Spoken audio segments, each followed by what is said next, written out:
Built in 1685, the Deacon John Grave House is one of the oldest houses in Madison.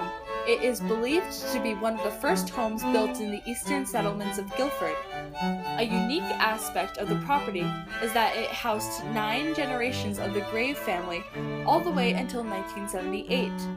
A logbook kept until 1979 by the first 4 generations of this productive clan provides fascinating details about the transactions made by the family, their debts, their household inventories, and other important records of their lives and occupations.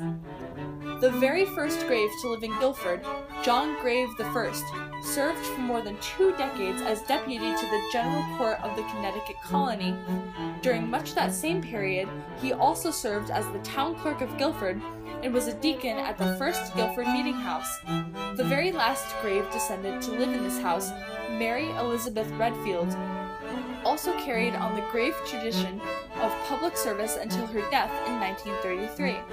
A teacher at Lee's Academy, she served on the Board of Education and held the curious position of school visitor.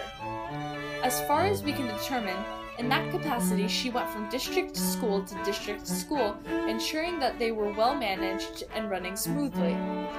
The house, built on land deeded to John II by his father, John I, has served a variety of purposes over the course of 3.5 centuries. First and foremost a home for his large family, John Grave II also used the house as a tavern and inn from 1703 to 1715, thus placing the property as a social center for the town.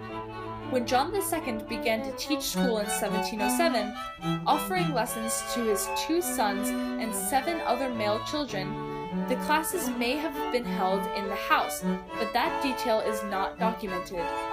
2 inhabitants, John Grave III and his son Elias Grave, served as justice of the peace, and they used portions of the house as a courtroom and judgment room. The house served briefly as a hospital for wounded soldiers in the French and Indian War, as well as a storage space for military supplies. Slaves, servants, and boarders are all among the hundreds of people who lived and worked in this remarkable home. A unique architectural feature of the house is the small, hidden compartment built in its attic.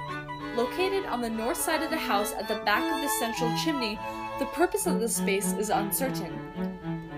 Access to the area, which measures about 8 feet by 5 feet, requires the removal of loose boards. Also notable is the home's massive chamfered summer beam with lamb's tongue stops. Today, a visit to the house offers a lively tour that provides vivid detail of the entire history of the house. Summer visitors will also enjoy the lovely perennial border in the rear garden, stewarded generously by the Garden Club of Madison. Tavern nights and hearth cooking are among the events visitors can also enjoy here.